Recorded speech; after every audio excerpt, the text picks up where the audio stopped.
கமலி, கமலி எங்க இருக்க? Kamali, I'm ready, போலாமா? கமலி, என்னாச்சு? ஏன் ஒரு மாதிரி இருக்க? இல்லைங்க, அதெல்லாம் ஒன்றும் இல்லை. ஏய், என்னாச்சு? நீ தானே ஒரு மாதிரி இருக்கு, பெரியம்மா வீட்டுக்கு போலாம் அப்படின்னு சொன்ன. சரி, நான் ரெடி ஆகுறதுக்குள்ள பாத்ரூம்ல வந்து நின்னுட்டு இருக்க. என்னாச்சு உனக்கு? இல்லைங்க, ஒன்றும் இல்லை. நம்ம பெரியம்மா வீட்டுக்கு இன்னொரு நாள் போகலாமே.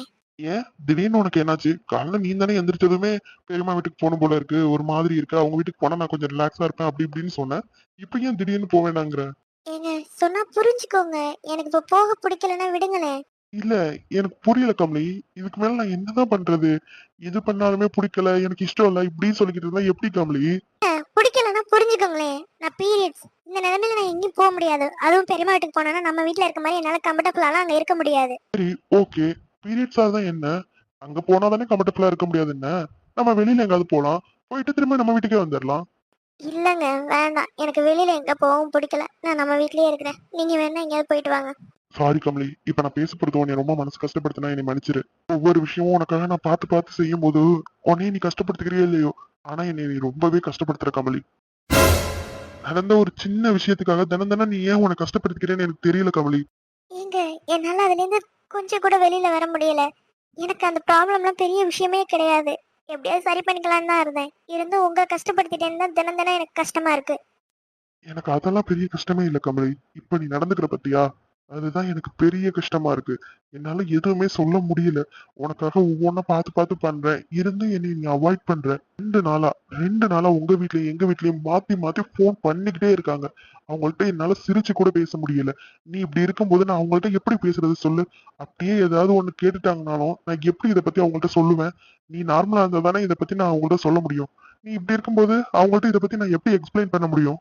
காவியா ஊருக்கு போகும்போது கூட அவள்கிட்ட சொல்லிதான் அனுப்புனேன். தப்பி தவறி கூட அம்மாட்ட இதை பத்தி எதுவும் சொல்லிடாத. அப்படியே அம்மாவுக்கு தெரிய வந்தா பாவம் கமலிட்ட கேட்பாங்க, கமலி ஃபீல் பண்ணுவா அப்படின்னு சொல்லி உனக்காக நான் ஒவ்வொன்றும் பார்த்து பார்த்து பண்ணிக்கிட்டு இருக்கேன் கமலி. ஆனா நீ சாதாரண ஒரு மெடிக்கல் ப்ராப்ளம் அதுக்காக எல்லாத்தையும் அவாய்ட் பண்ணிக்கிட்டு இருக்க. குறிப்பா என்ன நீ ரொம்பவே அவாய்ட் பண்ற. அது எனக்கு ரொம்பவே ஹர்ட் ஆகுது கமலி. எனக்கு ஆபீஸ் போன டைம்லாம் என்னமா தோணும்? எப்படா ஆபீஸ் முடியும், வீட்டுக்கு வருவோம், உன்னையும் பார்ப்போம், உன் கையால சமைச்சதெல்லாம் சாப்பிடுவோம் அப்படின்னு ஓ ஞாபகமாவே தான் இருக்கும். எப்படா உன்னை பார்க்கணும்னு தான் தோணும். ஆனா இப்பெல்லாம் உன் கூடவே உன் பக்கத்திலே இருந்து உன்னை கேர் பண்ணிக்கிறேன். இருந்தும் நீ என்னை அவாய்ட் பண்ற. இப்பெல்லாம் தோணுது ஆபீஸே பெட்டர் தான் அப்படின்னு.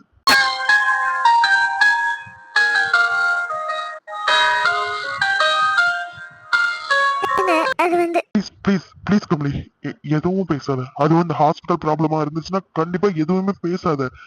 என்னால எதுவுமே சொல்ல முடியல கமலி. நான் எவ்வளவோ எக்ஸ்பிளைன் பண்ணிட்டேன்.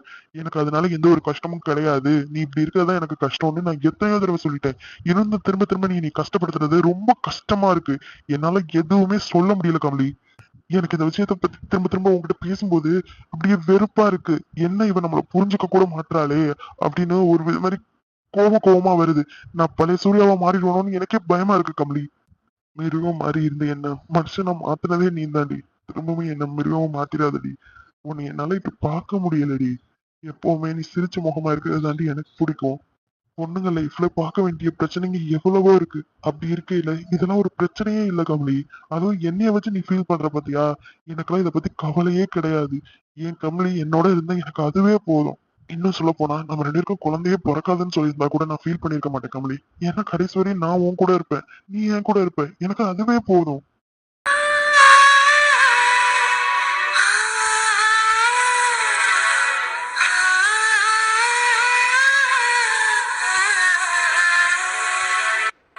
நான் சொல்ல வேண்டிய எல்லாமே சொல்லிட்டேன். இதுக்கப்புறம் உன் விருப்பம். இனிமே நீ சொன்ன மாதிரி நான் உன்னை கஷ்டப்படுத்த போறதில்ல. அதை பண்ணு இதை பண்ணு. நான் எதுவுமே சொல்ல மாட்டேன். உன் விருப்பப்படி நீ இரு. நான் கொஞ்சம் வெளியில போயிட்டு வரேன். எனக்கு ஒரு மாதிரி மனசு பாரமா இருக்கு. என்னங்க,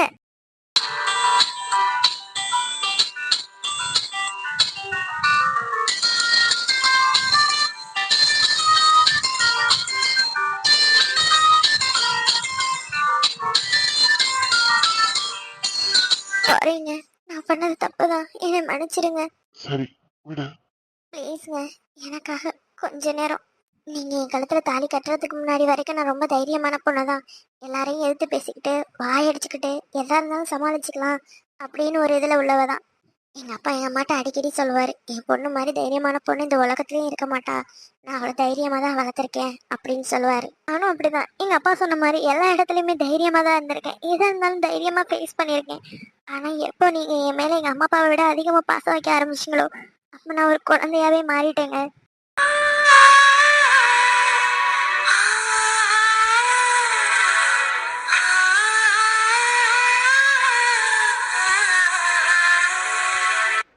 நீங்க என்னைய குழந்தைய மாதிரி பாத்துக்கிறதுனாலே என்னமோ தெரியல, குழந்தைத்தனமாவே உங்கள்கிட்ட அடம் பிடிக்க ஆரம்பிச்சிட்டேன். எல்லா பொண்ணுங்களுக்குமே அவங்கவுங்களுக்கு பிடிச்ச மாதிரி லைஃப் கிடைச்சிடாதுங்க. ஆனா எனக்கு எல்லாமே கிடைச்சிச்சு.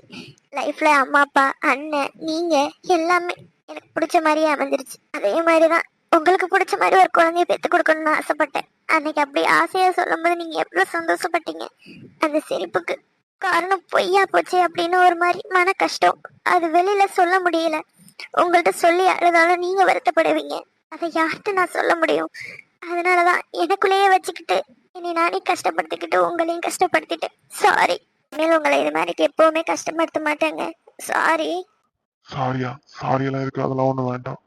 நான் தான் என்ன ஒண்ணு ஒழுங்கா புரிஞ்சுக்கவே இல்லைன்னு நினைக்கிறேன், அதனாலதான் உன் மேல கோவப்பட்டுட்டேன். நான் தான் உன்கிட்ட சாரி கேட்கணும். இல்ல நீங்க எல்லாம் ஒன்னும் என்கிட்ட சாரி கேட்க வேண்டாம். நான் தான் உங்களை கஷ்டப்படுத்திருக்கேன், அப்ப நான் தானே உங்களுக்கு சாரி கேட்கணும்.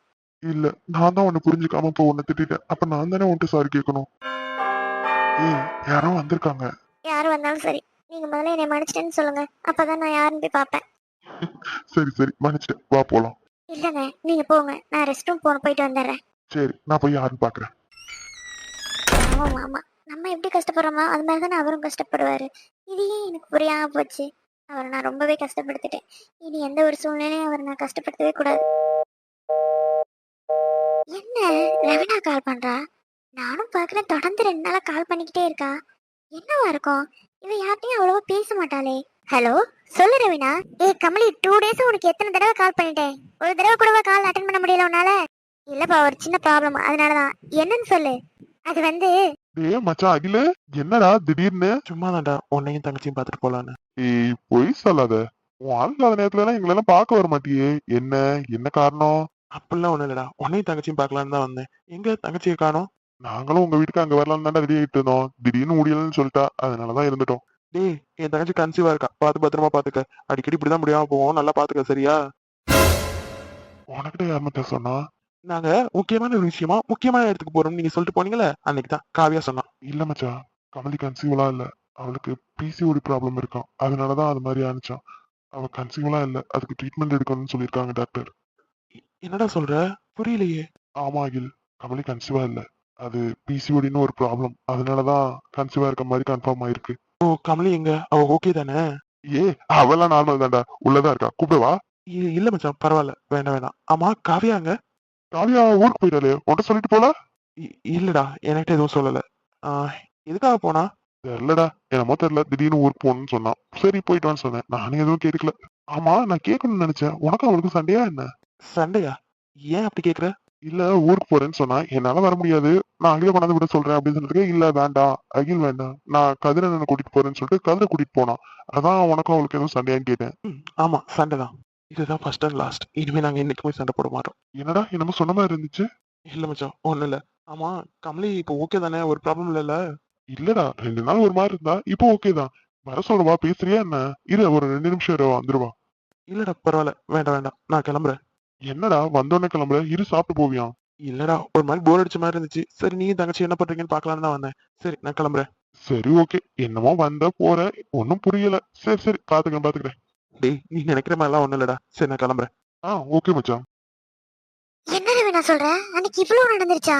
ஆமா கமலி, இத பத்தி உங்ககிட்ட சொல்லணும்னு தான் 2 நாளா கால் பண்ணிக்கிட்டு இருக்கேன், நீ தான் போன் எடுக்கவே இல்ல. சாரி ரவினா, ஒரு சின்ன ப்ராப்ளம், அதனாலதான் போன் எடுக்க முடியல. சரி ஓகே, அதனால எந்த ஒரு பிரச்சனையும் இல்ல. நீ எப்படியாவது காவியாவுக்கு கால் பண்ணி எல்லாத்தையும் எக்ஸ்பிளைன் பண்ணி அவளுக்கு புரிய வை. அவ அகில தப்பா நினைச்சுக்கிட்டு அவரோட பேச மாட்டேன், இனிமே என் முகத்திலே முழிக்காதுன்னு நிறைய சொல்லிட்டு போயிருக்கிறா. காவியா அப்படியெல்லாம் பேசுனதுனால அகில ரொம்ப கோவமாயிட்டான். என்னை பத்தி புரிஞ்சுக்காத பொண்ணை பத்தி இனிமே நான் எதுவும் பேச விரும்பல, இனிமே அவன் என் லைஃப்ல இல்லவே இல்லைன்னு சொல்லிட்டான். என்ன ரவினா சொல்ற, உண்மையாவா? ஆமா கமலி, அதனாலதான் 2 நாளா தொடர்ந்து உனக்கு கால் பண்ணிக்கிட்டே இருந்தேன். எப்படியாவது ப்ளீஸ் காவியாவுக்கு கால் பண்ணி இதை பத்தி எடுத்து சொல்லு. சரி ரவினா, நான் பேசிக்கிறேன், ரொம்ப தேங்க்ஸ். அதெல்லாம் ஒண்ணு வேண்டாம் கமலி, நான் தான் காவியாக்கிட்ட சாரி சொல்லணும். பரவாயில்ல விடு ரவினா, இவ்வளவு தூரம் நீ திருந்தினதே ரொம்ப சந்தோஷம். சரி, நான் பாத்துக்கிறேன். ஓகே கமலி, நான் வச்சிடுறேன். அப்போ காவியாவுக்கும் அகிலனுக்கும் பிரச்சனைனாலதான் காவியா ஊருக்கு போயிட்டாளா? இத பத்தி மாமா கிட்ட சொல்லணுமே. ஏய் என்ன என்னடி பண்றீங்க?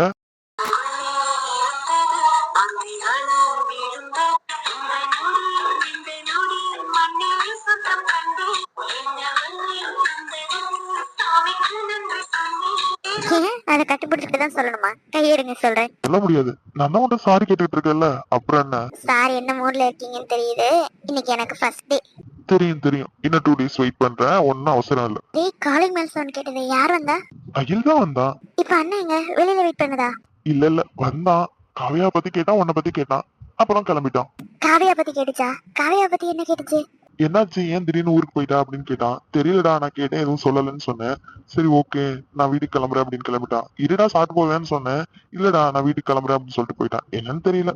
என்னங்க, அகில பத்தியும் காவியா பத்தியும் உங்கள்ட்ட ஒரு விஷயம் சொல்லணும். ஏய் அதெல்லாம் அப்புறம் பேசிக்கலாம்டி. இப்ப மாமனுக்கு கொஞ்சம் இது ரொம்ப பெரிய பிரச்சனை. அவங்க 2 பேருக்குள்ள ஏதோ பெரிய சண்டை வந்துருச்சாம். ஏய் புருஷன் முன்னாடி ஒரே வீட்டுல ஒன்னா இருக்கும் போதே அத்தனை சண்டை வருது. அவங்க 2 பேரும் தள்ளி இருக்கிறாங்க. ஏதாவது ஒரு பிரச்சனை வரதாண்டி செய்யும். அதுக்காக சண்டை போடதான் செய்வாங்க. அதெல்லாம் நம்ம கண்டுக்க கூடாது. இன்னைக்கு அடிச்சுக்குவாங்க, நாளைக்கு சேர்ந்துக்குவாங்க. அதெல்லாம் லவ்வர்ஸ்குள்ள செகஞ்சடி. இல்லங்க, அவங்க 2 பேருக்கும் பிரேக்கப்பா. என்னடி சொல்ற?